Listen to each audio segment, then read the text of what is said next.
Bienvenida al podcast Luminiscencia del Talento. Soy Tania Lasanta, mentora de emprendedoras e investigadora científica, y estoy deseando adentrarme contigo en la liberación de tu luminiscencia. Lo haremos a través de reflexiones, de entrevistas y de mucha inspiración para que enciendas tu luz interior y brilles en tu talento, tu emprendimiento y tu desarrollo profesional.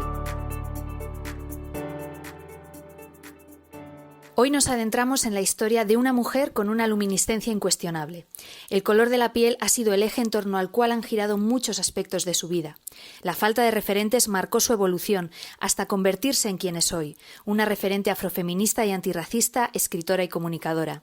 No te adelanto más porque quiero que seas tú quien descubra las claves de su luminiscencia. Desiree Belalobede es una mujer luminiscente, con una causa mucho más grande que ella misma. Activista afrofeminista y antirracista, escritora con 2 libros publicados, Ser mujer negra en España y Minorías, historias de desigualdad y valentía, así como colaboradora en medios de comunicación. Desiree, bienvenida, estamos deseando adentrarnos en tu luminiscencia. Hola Tania, muchas gracias por invitarme. Me hace muchísima ilusión que estés aquí, ya lo sabes, es un honor y estoy deseando también que las personas que lo escuchen al otro lado pues te descubran o descubran más de ti y de todo lo que aportas. Tu labor es incuestionable y a mí lo que me gustaría preguntarte es, a día de hoy, ¿qué sientes que aporta Desiree al activismo afrofeminista y antirracista y qué le aporta a su vez a Desiree? Bueno, ¿qué aporto yo al activismo? Vaya, no lo sé, a veces no lo tengo muy claro, a veces yo estoy ahí como esperando que lo que hago sirva y llegue, a veces dudo, ¿no? Pero por lo menos mi intención, ¿no?, es aportar sobre todo un espacio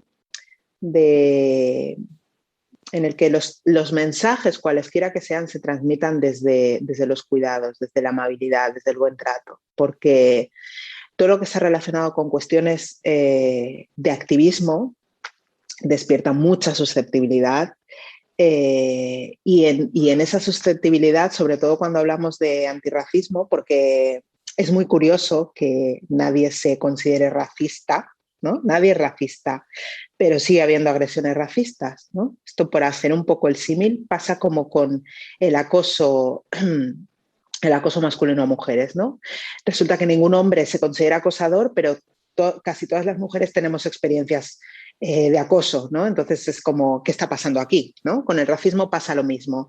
Todas las personas racializadas tenemos experiencias de acoso racista, de violencia racista, pero luego ninguna persona blanca se considera racista. ¿Cómo puede ser, no? Entonces, claro, cuando el mensaje que yo entrego interpela tanto y la gente se siente señalada, eso hiere porque de entrada, ¿no? Como hay una concepción muy moralista de lo que es el racismo y la gente considera que por ser buena persona no es racista, ¿no? Cuando tú estás señalando determinadas cuestiones, estás diciendo esto es racismo, esto también es racismo, esto también es racismo, todas esas cuestiones van más allá de lo que hemos aprendido que es racismo, ¿no?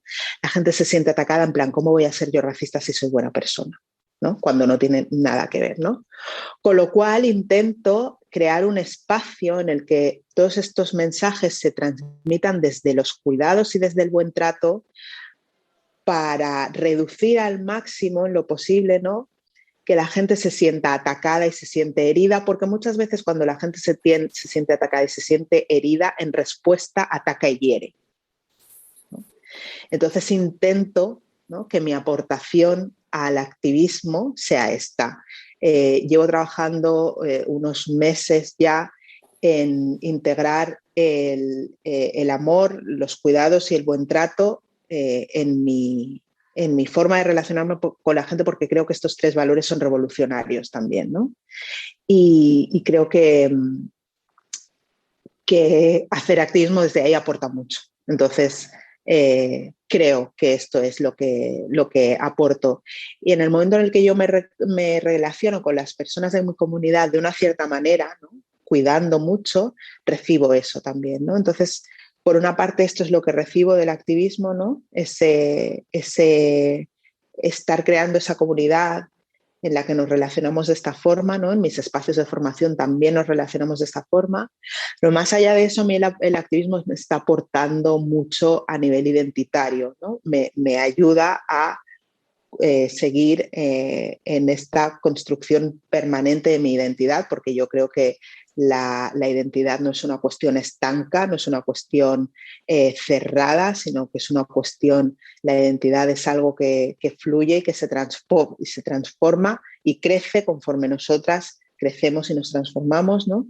Entonces, el activismo me aporta eso, ¿no? Me aporta la capacidad de poder revisarme de forma constante, no solo porque yo milite en el activismo afrofeminista y antirracista, sino porque también sigo otros tipos de activismos en los que puedo ser yo la persona que oprime y la persona que violenta, ¿no? Con lo cual eso me permite revisarme desde una perspectiva crítica, ¿no? Y estar en constante aprendizaje. Así que yo creo que esto es lo que intento aportar yo y lo que me aporta a mí el activismo. Wow, ahí es nada. Tu trayectoria, llevas ya 10 años creando contenido. En 2011 inicias tu andadura con tu blog Negra Flor. ¿Qué te hizo dar ese primer paso? ¿Cómo ha sido la evolución hasta hoy? ¿Cómo lo has vivido? Bueno, ha sido todo un camino, ¿eh? Ha sido un camino como muy interesante, muy curioso, no sé. Yo empecé en 2011 porque un día, comiendo con mi hermanita Gisela Soroka, ella me dijo, con lo bien que escribís, vos tenés que abrir un blog. Ella es argentina, ella también es blogger desde hace muchos años, mucho más que yo. Y como nos escribíamos muchos emails en aquel entonces, ¿no? Cuando WhatsApp no era una cosa tan,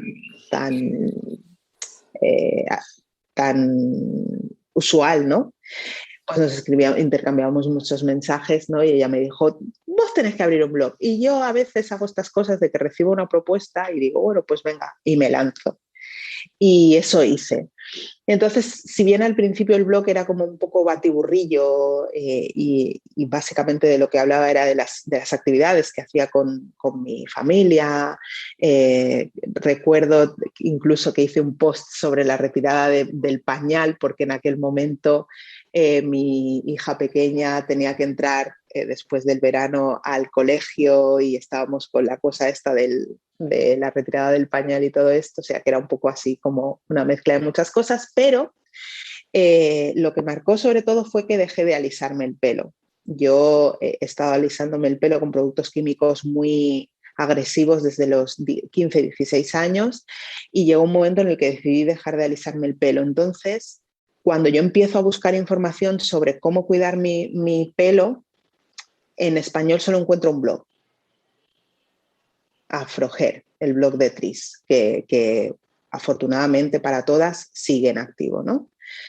Pero no había más, no había nada más. Todo lo demás eran blogs en inglés o en francés, pero en español no había nada más, así que pensé, bueno, pues ya que estoy empezando este camino de reencontrarme con mi pelo, de aprender a cuidarlo, de aprender a cuidar el pelo de mis hijas, pues voy a convertir este espacio en una especie de cuaderno de bitácora, ¿no? En el que yo vaya registrando pues, los peinados que hago, los productos que uso, todo, ¿no?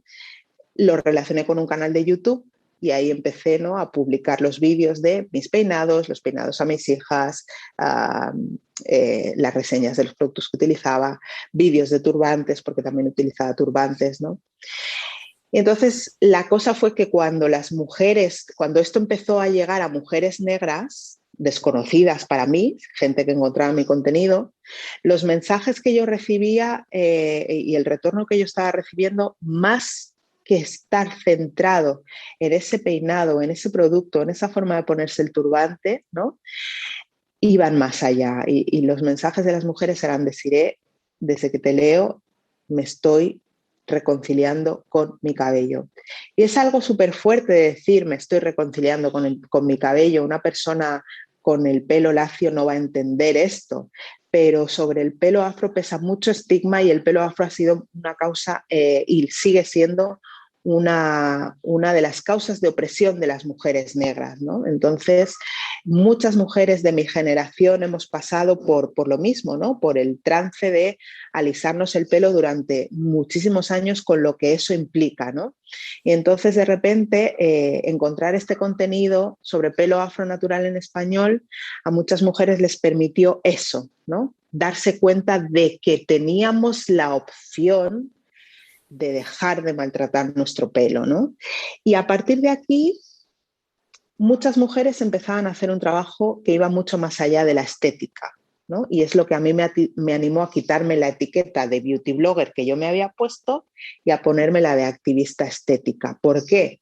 Porque más allá de que todas esas mujeres, ¿no?, se sintieran, empezaron a sentirse a gusto con su pelo, empezasen a reenamorarse de su pelo, a cuidarlo, a aprender a peinarlo, a tratarlo con los productos específicos que nuestro pelo necesita, muchas de ellas hacían un trabajo también a nivel identitario, de reconexión con lo que significa la afrodescendencia, de búsqueda de referentes, de intentar conocer más la historia de África o de sus lugares de origen, ¿no? De origen, con lo cual es un trabajo muy fuerte y al final lo que me di cuenta era eso, que era un tipo de activismo, que lo que estaba haciendo al final era ayudar a las mujeres a descolonizar su cuerpo, ¿no? Porque todas las mujeres vivimos sometidas a la presión de unos cánones de belleza, pero cuando eres una mujer racializada, esos cánones de belleza son todavía más violentos porque añaden la idea de que cuanto más te acerques a la blanquitud, porque los cánones de belleza son blancos y eurocéntricos y se valoran los cuerpos de las mujeres, cuanto más blancos son y más liso y largo es el cabello, ahí hay mucha violencia para una mujer afrodescendiente como yo, ¿no? Con lo cual, ofrecer contenido para respetar nuestro cuerpo y nuestro cabello cuando forma parte, cuando es una parte importante también de nuestra identidad, ¿no? Pues resulta que eso era lo que estaba haciendo, ¿no? Entonces, claro, a partir de ahí vi que tenía que ampliar más la perspectiva, que no me podía quedar hablando del racismo dentro de los cánones de belleza, porque eso forma parte de una estructura racista en sí que nos afecta más allá de la estética o de la imagen personal y que va a nuestra vida, a nuestro trabajo, a nuestra salud mental, a cómo criamos a nuestra descendencia, etcétera, ¿no? Y ahí fue cuando empecé a hablar de otras cuestiones, ¿no? de cómo vivo yo siendo una mujer afrodescendiente. Ahí fue cuando grabé el vídeo Ser mujer negra en España, del que salió posteriormente el libro. Y a partir de ahí ese vídeo se hizo viral, para bien y para mal, y a partir de ahí empezaron a pasar cosas, buenas y malas, pesan mucho más las buenas, afortunadamente, que me han llevado, pues eso, ¿no? a estar a día de hoy hablando de muchas cuestiones relacionadas con el racismo estructural, con el afrofeminismo y con el antirracismo. Y así, sin pretenderlo ni buscarlo, te has convertido en un referente de los que tanto echaste de menos, ¿no? En tu infancia, en tu adolescencia, en tu juventud y en tu edad adulta. Es increíble. Sí, la verdad es que a mí me da mucho miedo, siempre más que miedo me daba mucho respeto, ¿no? Esa palabra referente, ¿no? Y sobre todo cuando esto empezó a escalar y los medios de comunicación, el primer 8M que los medios de comunicación empezaron a pedirme opinión y entrevistas, yo me acuerdo que hablaba con Moja Jereu, que en aquel momento él era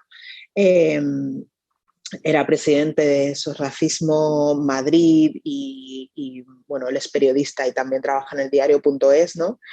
En una conversación que teníamos yo le decía, Moja, es que me da mucho miedo que la gente me llame referente, yo no me siento un referente, ¿no? Y él me decía, querida, es que no es una cuestión que decidas tú, es que son el resto de personas quienes deciden que eres un referente, ¿no?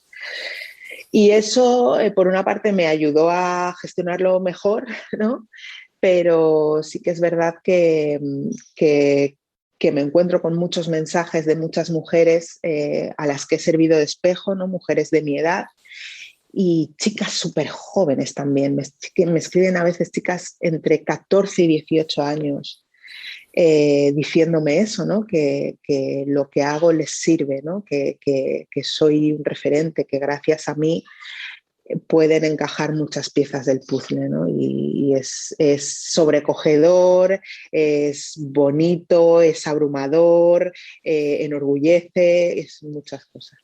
Sí, un cóctel de emociones, ¿no? Y una responsabilidad también que va en paralelo. A mí me parece que tu libro es un regalo para la sociedad. Creo que es muy valiente escribir un libro como el que has escrito tú, por dos razones. Primero, porque me imagino, ¿no?, que para alguien que escribe su primer libro, pues por un lado se despertarían en ti esas creencias de, pero ¿quién soy yo para escribir un libro? Pero sí, a mí me gusta mucho comunicar, pero bueno, una cosa es eso y yo jamás he escrito, tal. Y por otro lado, también está el decir, bueno, es que escribir este libro supone retroceder hasta mi infancia y rememorar cada capítulo que he vivido, con el dolor que eso supone en algunos capítulos. ¿Cómo ha sido ese viaje para ti de escritura del libro? Ha removido mucho, ha sido una cosa que me ha removido mucho, primero por eso, ¿no? Porque el síndrome de la impostora siempre está ahí, ¿no? Y de repente, aunque, bueno, el libro también surgió porque un día hablando con Visila Coco, de repente ella me dice, tú lo que tienes que hacer es escribir un libro, deciré, porque está muy bien todo lo que generas en línea, en redes, en internet, etcétera, pero necesitamos un libro, necesitamos legado. Y en aquel momento yo digo, como con Gisela, ¿no? De repente digo, oh, bueno, y empiezo a ver cómo, ¿no? Entonces de repente yo empiezo a escribirlo, pero bueno, yo voy haciendo y yo en ese momento me planteo la autopublicación, ¿no? Entonces, bueno, partiendo de ahí, pues yo pensaba, bueno, sí va a ser una cosa que va a estar ahí, va a estar publicada, pero bueno, no sé si llegará a mucha gente, así que bueno, ¿no? El proceso de escribirlo sí que fue doloroso también, ¿no? Porque además lo primero que yo hice para escribir, porque como bien dices, ¿no?, el libro está dividido en tres grandes apartados, que son la niñez, la adolescencia, la juventud y la edad adulta. Yo lo primero que hago para ponerme a escribir, sobre todo cuando tengo que conectar con mi infancia, es ir a mis álbumes de fotos y a sacar fotos. Y me acuerdo que eran unas navidades cuando yo empecé con todo este proceso y lloré tanto, viendo aquellas fotos, lloré muchísimo. Pero también fue sanador porque a partir de ahí fue como, bueno, pues venga, pues ya lo he llorado, ya puedo empezar a desnudarme, porque al final el ejercicio que hago en ese libro es ese, ¿no? Y ya puedo, ahora que ya he llorado, ahora ya puedo ponerme a escribir, ¿no?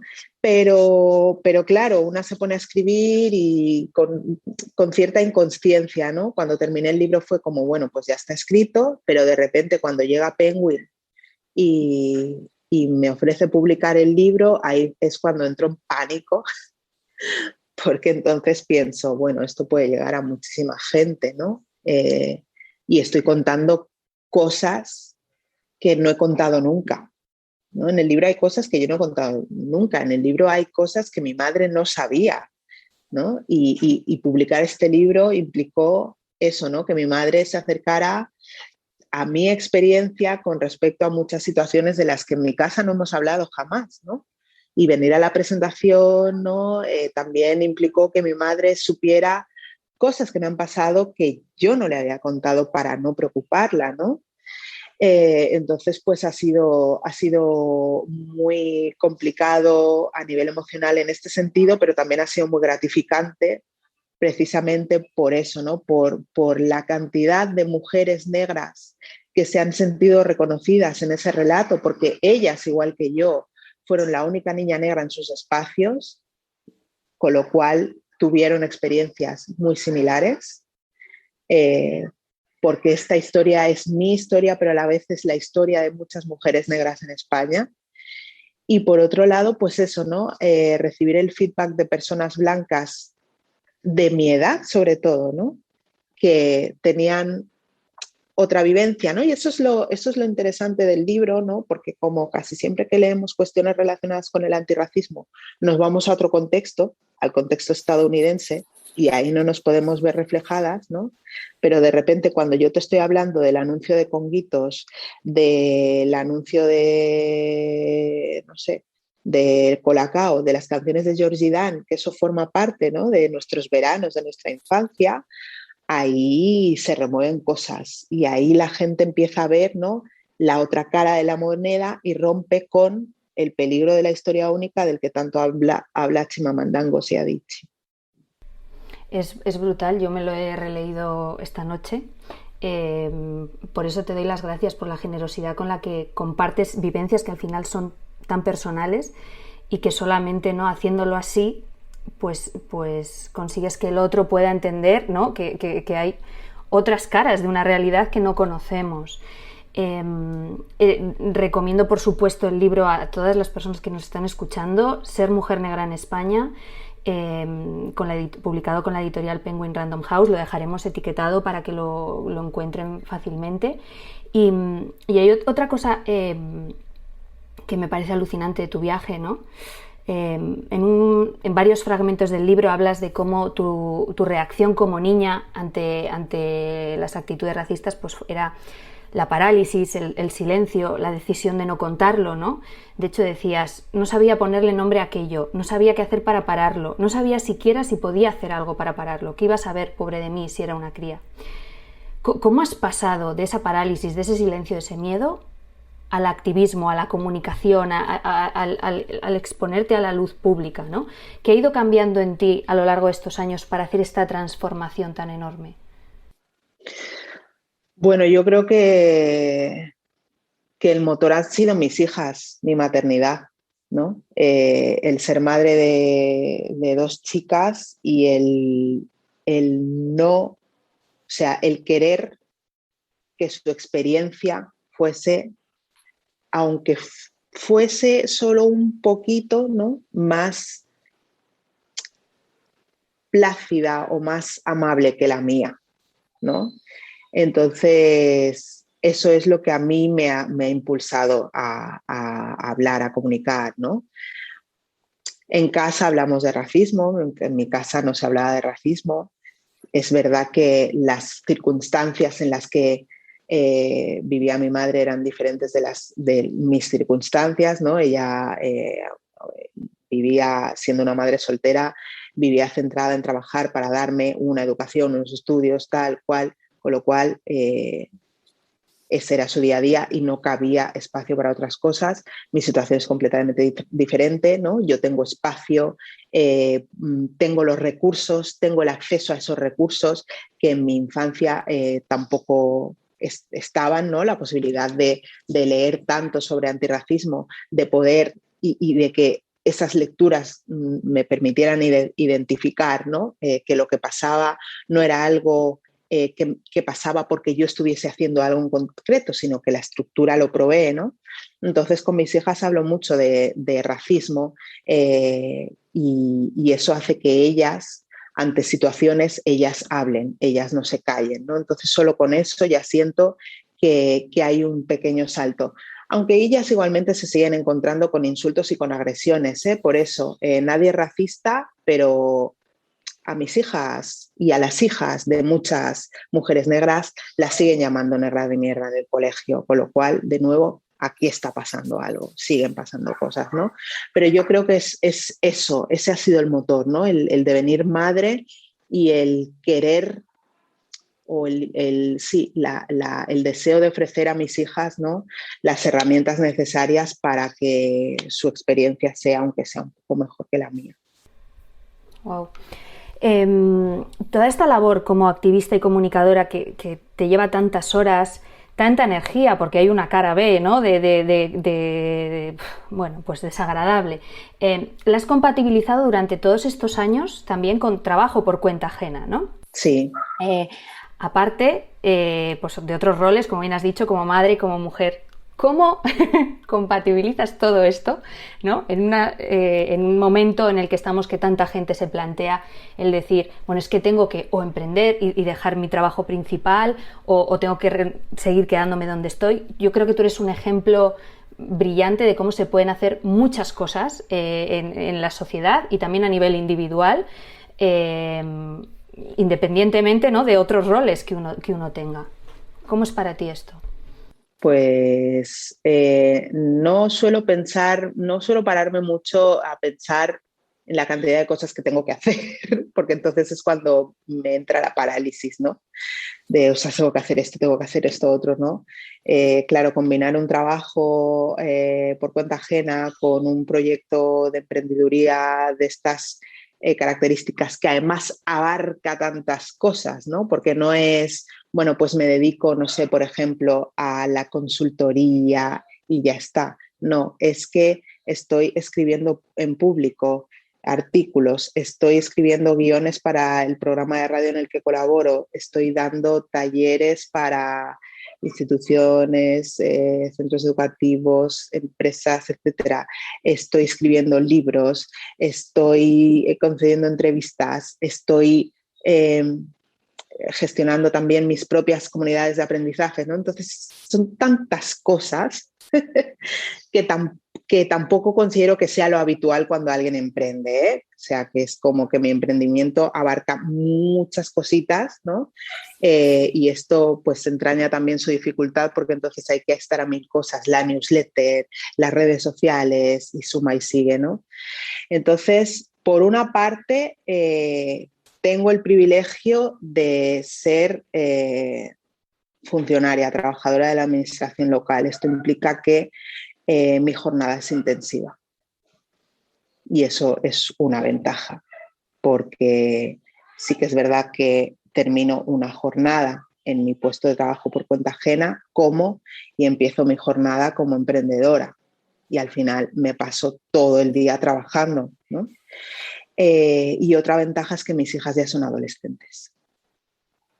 Entonces el hecho de que sean adolescentes implica menos presencia física, porque sí que evidentemente tengo que estar pendiente de ellas, pero no tengo que estar tan pendiente de ellas como si fueran más pequeñas, ¿no? Y eso también da mucho espacio porque ellas por las tardes, durante el curso, pues tienen sus entrenamientos de vóley y en verano pues tienen sus actividades, quedan con sus amistades, etcétera. Y eso a mí me deja tiempo para hacer todas estas cosas que si estuviese trabajando en empresa privada con un horario de 9 a 5 y con niñas a lo mejor más pequeñas, no podría.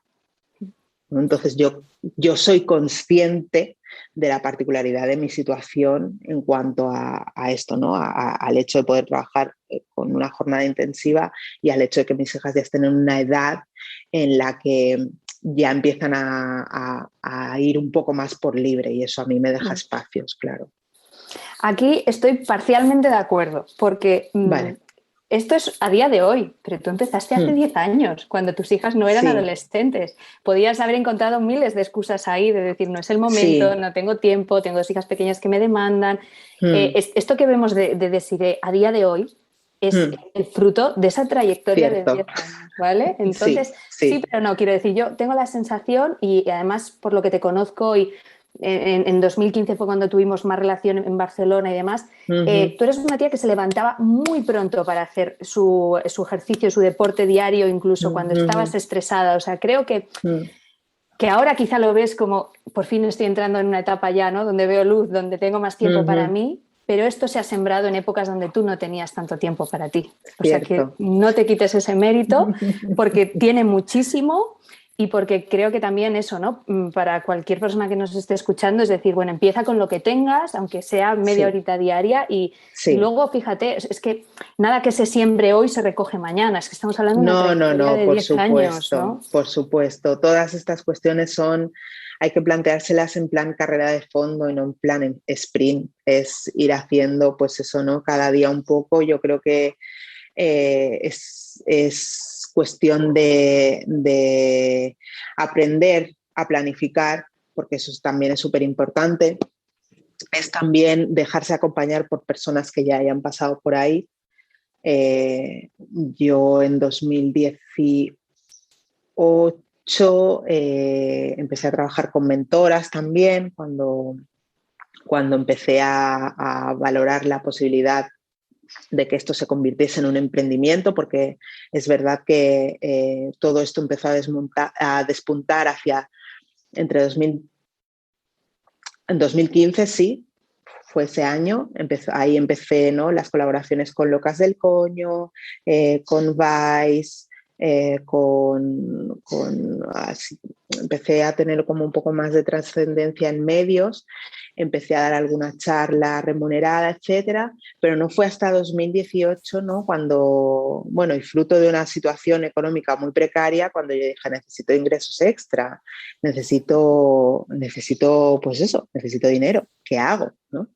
Y en el momento en el que estaba planteándome echar currículums en el McDonald's, en el Burger King, para echar más horas, fue cuando dije, espérate un momento, yo tengo unos conocimientos determinados, igual los puedo monetizar y pueden convertirse en mi segundo trabajo, ¿no?